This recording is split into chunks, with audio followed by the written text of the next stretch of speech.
So I've got quite an interesting starting point for this, and it's a TV show that you may or may not have seen. If you haven't seen it, each week a celebrity is featured and they go back and they follow their family history, they try and unearth their past, where they've come from, and inevitably they visit a number of libraries to get that information. But what's interesting is that they always come away with a little bit of a story, an updated picture. There's information there. I sometimes think to myself that if this show exists in 100 years' time, what will it be like? And I think it will be scarily different, because you'll have all these different social media sites. If you're a blogger, or if you put anything out into the public domain, then you'll be able to go and say, well, what was Ben doing on December 2015? And you'll have a timeline. You can scroll back around. Oh, he was doing a talk at during the self-build revolution. And so you'll have this detail that is unprecedented. You'll have video. You'll be able to get to know your ancestors. So why do I mention all of that?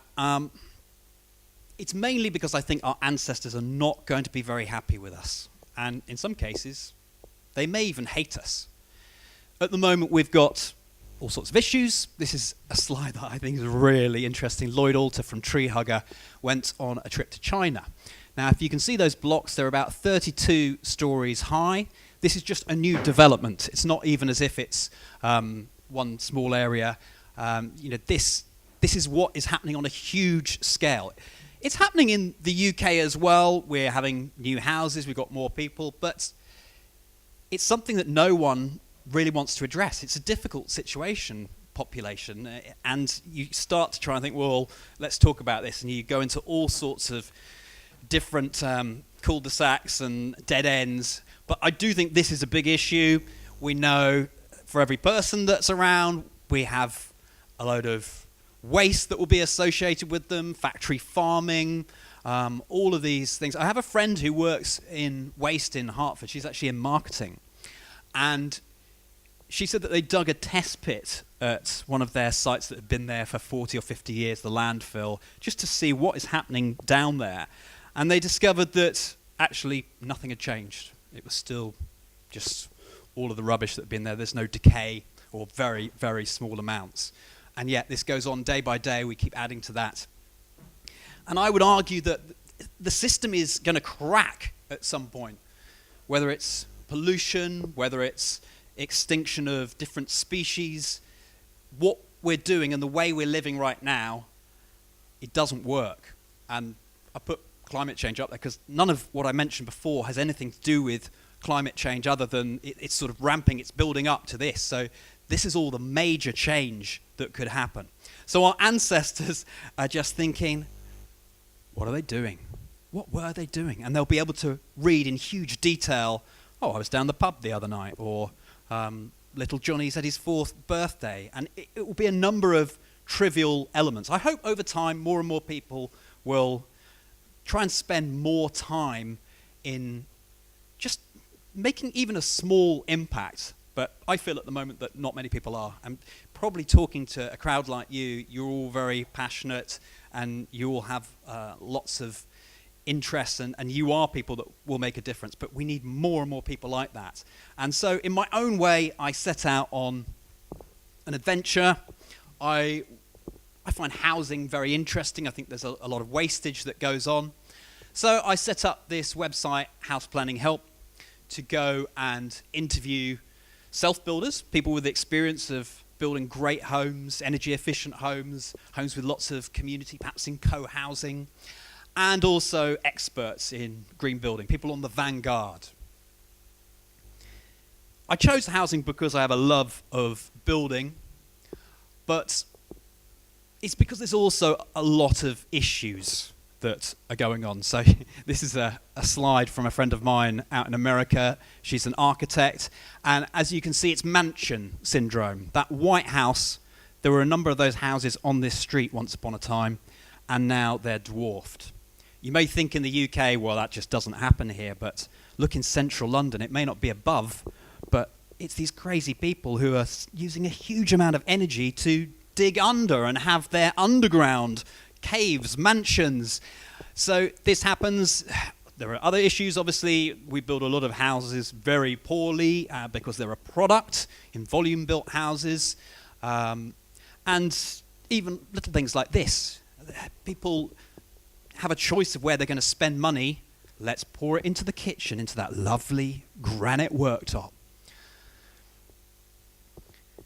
So, in my research, I thought, well, I will spend a few years and one day I'll discover what the answer is to creating better homes, better communities. It's going to take such a long time, but we can put all the pieces together. Actually, it happened really quickly that I discovered the answers are out there. I'm sure if you've attended all week, you've heard some interesting talks. And as far as I'm concerned, if you're looking for community, it's co-housing. Some great benefits that you just get. Okay, it's slightly a longer process than if you just want to go and buy a house straight away, but you get a lot of benefit out of that. And what I'm going to talk to you today about is Passivhaus. So there was the first era of housing, shelter, whatever you might call it. You'd be in your cave, and that would be, well, it would stop you from getting wet, or it might have been at a tree somewhere. And then over time, we've gradually put walls around us, worked out, we can have some windows in here, discovered glass, got roofs, and okay, the landscape has changed a bit. Got some of these lovely houses that we were talking about earlier. Really, though, I would argue that not a lot has changed, and probably performance has gone up and down a little bit. So coming into the third era, you may not notice anything that different. These are passive houses. The style is not necessarily important. Some of the design features are. Lancaster co-housing there. What do we need to know about this? I'm not going to go into a lot of detail, but I do think some of the core principles are worth just touching on. And this is one of them. This is the biggie, airtightness. It's what we've got wrong for years and years and years. And we can now do it. It's relatively simple, particularly on new build. Retrofit is tougher, but new build, I don't really see any excuse why all of our houses aren't being built so they're very airtight. And I'm going to show you a clip from the documentary that I actually released a whole year ago. It was on the 5th of December last year, called The Future of Housing and How Airtightness Can Help. And Paul Jennings, who is an airtightness expert, he does what's called a blower door fan, which is probably familiar to some of you, but for those of you who don't know it, it's where you put a fan in a doorway, and it's got a sort of polythene all around it. And then what you're doing is you're pressurizing the space, whether it's a house, whether it's a bigger building, and finding out where all the leaks are, because you're either blowing the air in or sucking it out. So one way or the other, the airflow, it just exposes the gaps. So bear with me just a second while I come out of this, and I'm going to load up the first video clip.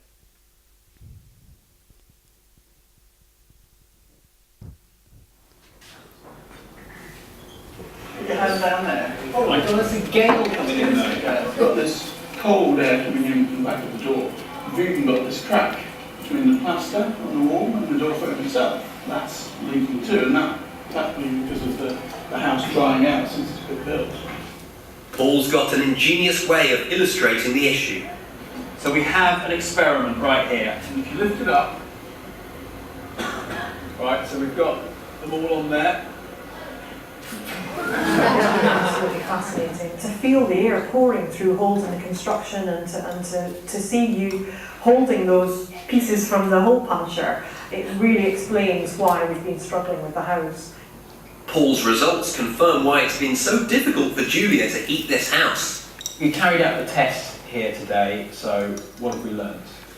At one level, this has mixed building regulations, so it's legal. But at another level, it's awful. What do you mean by that?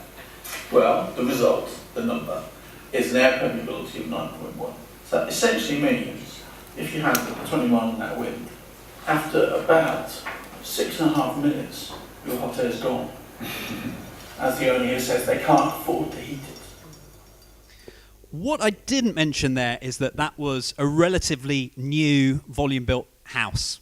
So it's not saying that it's something brand new, but you can see it's failed really in terms of what it's providing.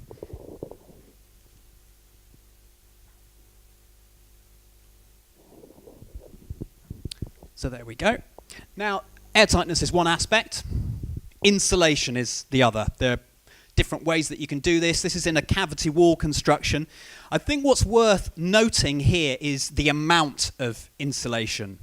That you may have insulation in your house at home, but it's trying to have a lot more insulation. And it's a continuous line. That's what you're trying to do with the airtightness layer as well. Make sure that the whole way round the house, you've got this very thorough line that includes things like windows. And this isn't just a window. This is really a piece of engineering. Triple glazed, just the way that it seals up everything. The other important aspect is in terms of how it's installed, because if it's poorly installed, that's not going to help matters. But you're finishing up with something that is airtight. So, of course, you have to have ventilation. You'll have ducting throughout the house. You'll have an MVHR system, mechanical ventilation with heat recovery. And that allows the air to come in, so you get fresh air, and the stale air to go out. But the magic bit, when you need it, for example, in the winter, you are saving that heat. So it doesn't chuck the heat out, it only chucks the air out and then passes the heat onto the fresh incoming air. So we're going to have a look at the benefits now, and I'm going to show you another video because I think it's better hearing from people who actually live in these properties. This could just be one person actually who was saying this, but I've chosen to edit it up. I say one person because a lot of people think all of these things about the homes that they live in. It's very comfortable, yes, and that is one thing that's just lovely. It's the evenness of temperature. Draft free, but mainly it's about the energy conservation that I'm concerned. It's really, really quiet because everything's so tight. You don't hear nothing outside and you don't have to pay much for heating or anything. So compared to where we used to live, it's a lot better. We don't have any heating system at all, and yet every morning I would get up, -4 outside, and the temperature inside was absolutely wonderful. The bills have been really, really low.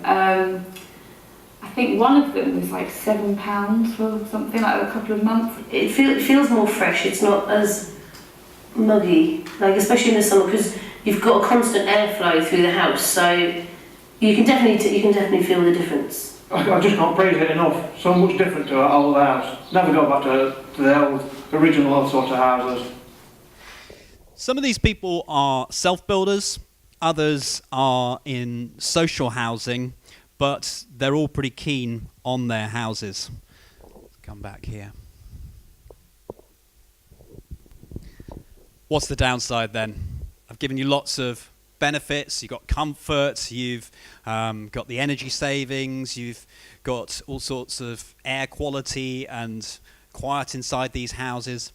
The good thing is I'm not an expert, and so I've got no architectural practice to protect or anything like this. I'm not selling you something, and I've had the chance to visit probably about 50 passive houses or 50 developments, so maybe more houses than that. And I think there are three main things that people always bring up. First one is the cost. They say it's too expensive, I can't afford that in my budget. And I would say roughly there is between a 10 and 15% uplift if you're building a passive house. But you've got to remember what extra you're getting. We talked about the insulation. There's a lot more insulation in there. With the windows, there's a piece of engineering, a piece of artwork almost. And there are things that you don't have to have so much. There was a guy in that clip that didn't even have a heating system. We'd always recommend that you have a heating system just to get that temperature up a little bit. But some people choose not to. And as I was looking through some of the clips to show you, that I saw one with a lady saying, "Oh, well, actually, I put my spin dryer on in the evening to heat the house. I used to do it in the middle of the day, and I've decided now, well, just when it gets colder in the evening, I'll put it on then." So they use all of the equipment and their body heat to keep the house warm. So is it too expensive? Well, there's another approach to this as well. Let's say I gave you the challenge, 2 plots side by side. You need to build a 150 square metre house here on the same budget. Could you build a passive house versus a traditional house? Well, of course you could. It's down to mindset.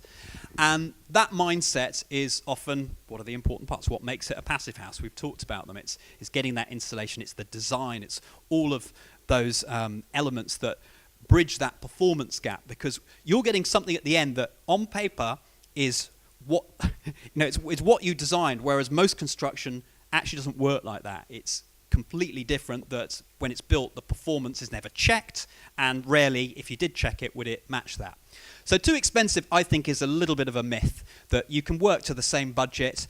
It's tricky to do exactly like for like buildings, but I think that one is down to simplicity and priorities. Overheating. You might have heard that passive houses overheat. I've probably visited, I would say, 3 or 4 houses where the occupants have complained, oh, this is too hot. In the summer, we get overheating. Passive house actually is one of few, or they actually try to define overheating, which is unusual because there is no definition out there. It's really just when the individual gets uncomfortable. So it will be at different levels, but they try to define it at 25 degrees. And in terms of overheating, I'm not an expert, but I think every time that I've seen overheating, I can say, well, this is an architect who hasn't done this before. He doesn't, perhaps he's made a mistake on doing this, or this house has to be designed for a normal occupancy of, say, 4 people. There are 10 people in this room. It's hardly surprising that there's a problem. You do have an option to boost up the ventilation system, but if for the majority of the time you're trying to run the house as it wasn't designed for, well, guess what? There's going to be a problem. Or maybe it's a wall of glass and a shading system that isn't working. I've a couple of times seen brise soleils, which is just a form of shading that I don't think they function well. The best shading tends to be when it's designed into the building. So the roofing, in the summer sunshine, when the sun is high, it stops any light getting into the building, and when it's low, it lets that light in where you need it. The solar gains, you need that. So overheating, again, I think the majority of times there is some way that you can explain it. Does anyone know what BBB, the hashtag in the Passive House community, stands for? Boxy but beautiful. This is an award-winning project called Steel Farm, and you may or you may not like the look of it. It is boxy, yeah. There's no doubt about it. If my wife was here, she'd say she didn't like it, just straight off like that.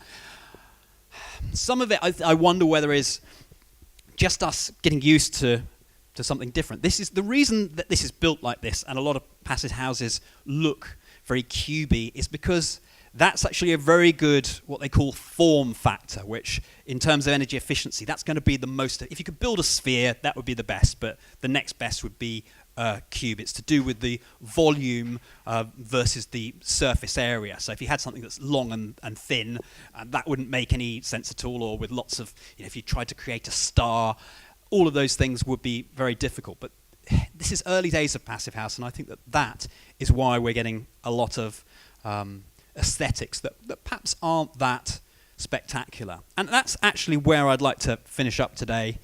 Coming full circle again, I've been watching Grand Designs recently, and they finished this series with the House of the Year. This is the winning project.